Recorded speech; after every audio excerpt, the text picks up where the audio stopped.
এটা মেইনলি একটা বাজার এলাকা। বন্ধুরা, এই ছিল আমার আজকে পদিমা বাজারের ভ্লগ। এই জায়গাটা নিউ দীঘার জাহাজবাড়ি থেকে মাত্র 1 কিলোমিটার দূরে। এবার তোমাদেরকে এখানকার মাছের বাজারটা দেখাবো।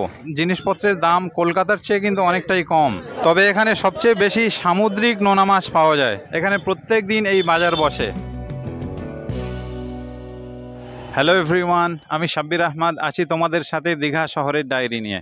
বন্ধুরা, এখন আমি যেখানে আছি এই জায়গাটার নাম পদিমা বাজার। আর এখান থেকে এই রাস্তাটা ধরে সোজা এগিয়ে গেলে সমুদ্রে গিয়ে উঠবে। আর সবার প্রথমে যে বিচটা পড়বে সেটার নাম ওশিয়ানা বিচ। তবে আজকে আমার গন্তব্য সমুদ্র নয়, বরং এই পদিমা বাজারের কিছু ইন্টারেস্টিং ভিউ আমি তোমাদেরকে দেখাবো। পদিমা বাজারে এমন একটা জিনিস আছে যেটার জন্য এখানে প্রচুর মানুষ ভিড় করে, বিশেষ করে ইয়াং জেনারেশনের ছেলেরা। আর সেটা হলো আমার পিছনে এই লিকার শপ বা মদের দোকান। দোকানটার নাম দীঘা সিএস শপ। এই যে বড় বড় লিকার কোম্পানির বিজ্ঞাপনের নিচে ব্যানারে লেখা আছে।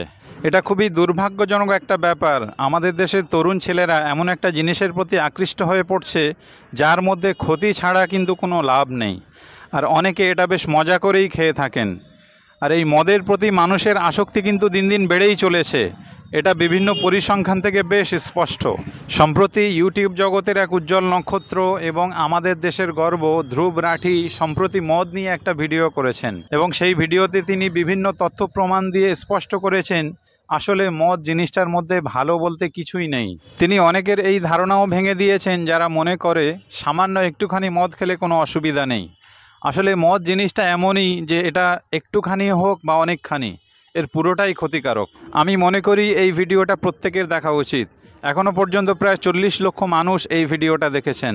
তোমরা যারা এখনও ভিডিওটা দেখোনি, আমার এই ভিডিওর ডেসক্রিপশানে এবং কমেন্ট বক্সে তার লিঙ্ক দেওয়া থাকবে। ভিডিওটা দেখার পর শেয়ার করে দিও। এর ফলে হয়তো একটা মানুষ, একটা পরিবার এই মারাত্মক জিনিস থেকে বেঁচে থাকতে পারবে।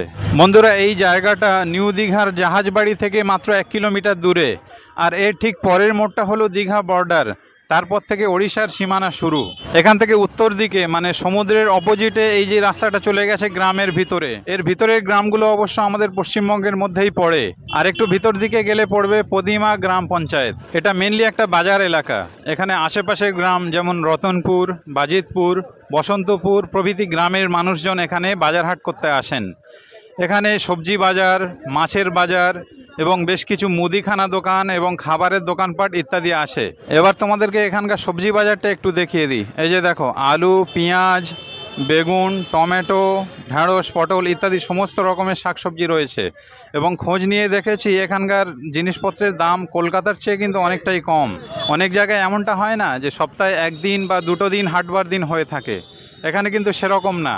এখানে প্রত্যেক দিন এই বাজার বসে। আমার পিছনে দেখো 2 জন কাকা জুতো নিয়ে বসে আছেন। লেডিস জুতো, জেন্টস জুতো সব রকম আছে। এখানে দাম জিজ্ঞেস করে দেখেছি, এখানে এমনি বাঁধা দোকানের থেকে অনেক কম দামে জুতো পাওয়া যাচ্ছে।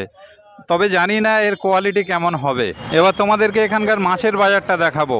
মাছের বাজারও একদম ওই সামনেই রয়েছে। এই যে দেখো, এখানে আরও বেশ কয়েকটা সবজি দোকান রয়েছে। আর এই সবজি দোকানের ঠিক পাশেই কিন্তু ওই যে মাছের দোকান। চলো মাছের বাজারটা একটু ভালো করে দেখা যাক। এখানে চিংড়ি মাছ, পোনা মাছ, রুই মাছ, কাতলা মাছ ইত্যাদি সব রকম মাছ আছে। তবে এখানে সবচেয়ে বেশি সামুদ্রিক নোনা মাছ পাওয়া যায়। এই যে দেখো, এই একটা লোটে মাছ দেখতে পাচ্ছি, তার পাশে ভেটকি মাছ, আরও ওদিকে ছোট ছোট ইলিশ মাছ, আরও না জানি কত রকমের মাছ আছে যাদের নাম আমি এখনও পর্যন্ত শুনিনি, এবং এরকম মাছ এখনও পর্যন্ত দেখাও হয়নি। এই পদিমার মাছের বাজারে কিন্তু দেখেছি রুই মাছ, পোনা মাছ, কাতলা মাছ ইত্যাদির দামটা একটু বেশি। সেই তুলনায় নোনা মাছের দাম কম। আর এটাই হওয়া স্বাভাবিক, কারণ এটা একটা সমুদ্র উপকূলবর্তী এলাকা। এখানে নোনা মাছটা বেশি পাওয়া যায়। বন্ধুরা, এই ছিল আমার আজকে পদিমা বাজারের ভ্লগ। দীঘায় বেড়াতে এসে তোমরা কি কখনো এই দিকটায় এসেছো? কমেন্ট বক্সে জানিও। আর আজকের ভিডিওটা ভালো লাগলে একটা লাইক করে দিও। আমাদের চ্যানেলটা সাবস্ক্রাইব করে আমাদের পাশে থেকো। আজকের ভিডিও তাহলে এখানেই শেষ করছি। সবাই ভালো থাকবেন, সুস্থ থাকবেন।